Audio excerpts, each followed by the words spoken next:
நல்லா நெய் மணக்க சுட சுட ரவா கிச்சடி ஒரு கரண்டி வச்சு கூட தேங்காய் சட்னி வச்சு சாப்பிட்டு பாருங்களேன்.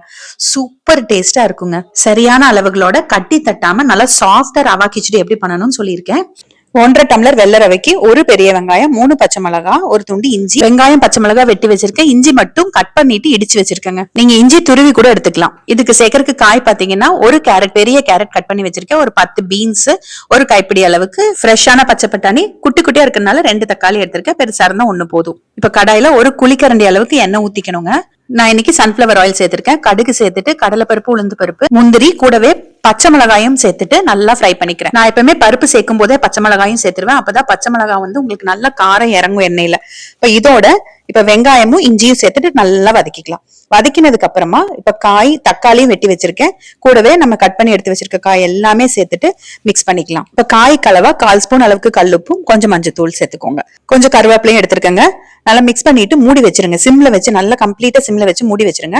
கரெக்டா 10 நிமிஷம் கழிச்சு ஓபன் பண்ணுங்க. ஆனா நடுவுல 2 தடவை ஓபன் பண்ணி மிக்ஸ் பண்ணி விடணும்.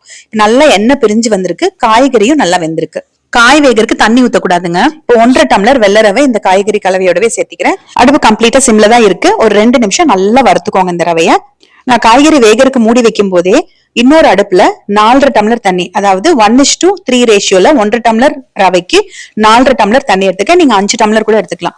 தண்ணி ஊத்தி அடுப்புல வச்சுட்டேன். இப்ப நான் அதை நல்லா கொதிச்சிருக்கு. இந்த ரவையோட நான் அதை சேர்த்திக்கிறேன்.